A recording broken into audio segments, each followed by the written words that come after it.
Hello everyone, my name is Sheikh Mehjabeen and I'm an assistant teacher in Michael High School, which is in Kurla West. I am highly privileged to get this opportunity to teach a very interesting topic in mathematics, that is fraction. I'm going to keep 3 girls on the first floor and 2 boys on the ground floor. Okay, now here I can tell you the numbers. The number of girls which are on the top floor can be considered as the numerator. The numbers of boys which are there on the ground floor can be considered as the denominator.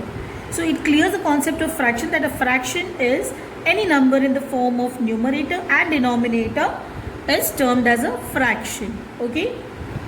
Later on, the parts of fractions. Let us first understand how you can say that a fraction is a part of a whole number.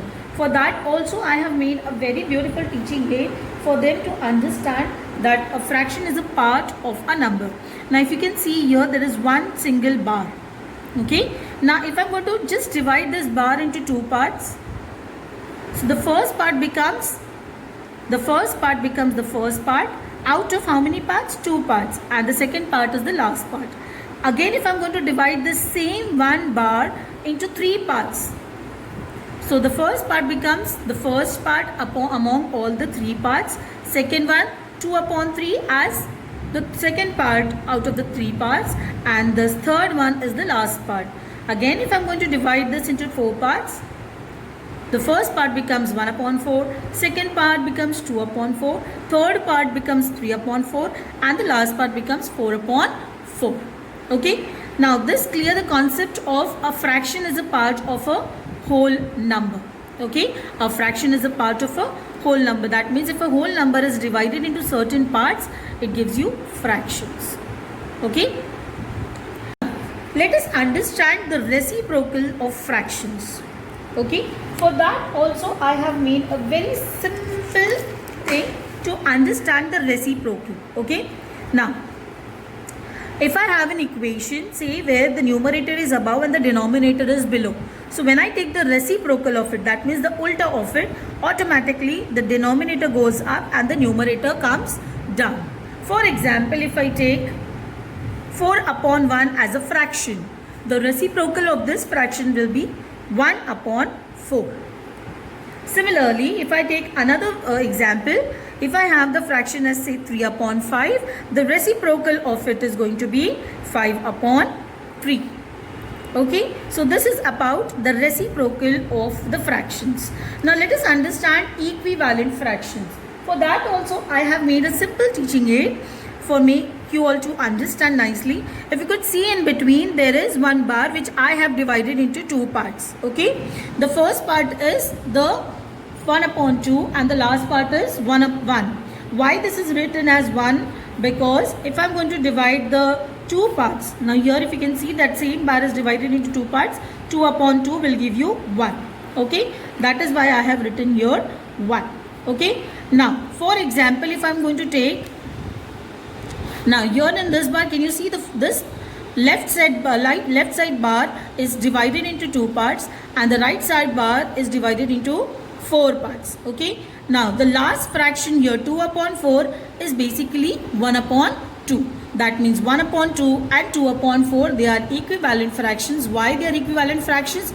Because they have equal ratios. Similarly, if I'm going to take another bar, now here you can see 2 upon 4 and 3 upon 6. 3 upon 6 and 2 upon 4, they are equivalent fractions. Why they are equivalent fractions? Because the values are equal. That is 1 upon 2. Similarly, you can do it with the bar divided into 6 parts and a bar divided into 8 parts. Your 3 upon 6 and 4 upon 8, they are equivalent fractions because their values are equal. So this was about equivalent fractions. Now let us understand about the decimal fractions.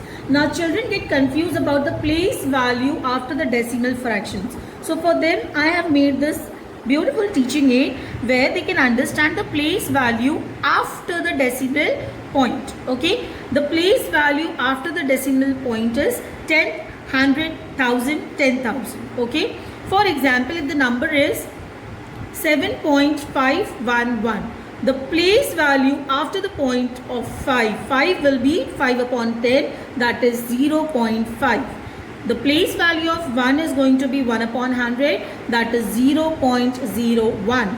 The place value of the next number, that is 1, is going to be 1000, that is 1 upon 1000, that is 0.001.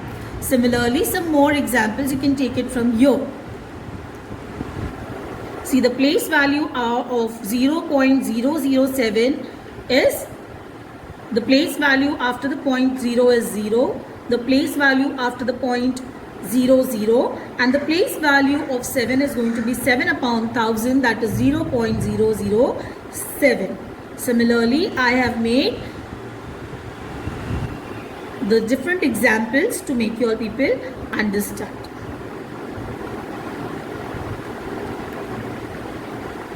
Okay, now this was about this. Once I have explained this teaching aid, now how do I evaluate the children?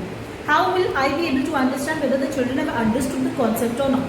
For this, I have made a beautiful game. Now let's see what is that game is about. For this, I have made business fractions where I can evaluate the children whether they have understood the concept of fractions or not. For this, I have made, now here I am going to keep my dice and students are going to play. Now first, say for example 6, they are going to move their coins from here to 6. Now 6 is a yellow color. Yellow color, I am going to pick up a card from the yellow color pouch. And the question is like this: convert the common fraction into a decimal fraction. For this, I have made a very beautiful. Now for students to solve this, I have made use of the teaching aid. Now to solve this, students will take this question and they are going to solve it here on this particular portable whiteboard. Now why I have called this as a portable whiteboard? Because it will just cost you not more than 10 to 20 rupees. I have taken a white paper and a plastic folder inside it, and I am going to use a whiteboard marker pen. Student will write it and you can even erase it with a cotton or with a duster. Okay, they can erase it nicely. So here you are going to save the papers also. Papers are also not getting wasted. Okay, so for example, the student is going to write down here 3 upon 4 and it's going to convert it into the decimal fraction. Okay, so the students can divide this here and they can find out the values. Once they have find out the values of this,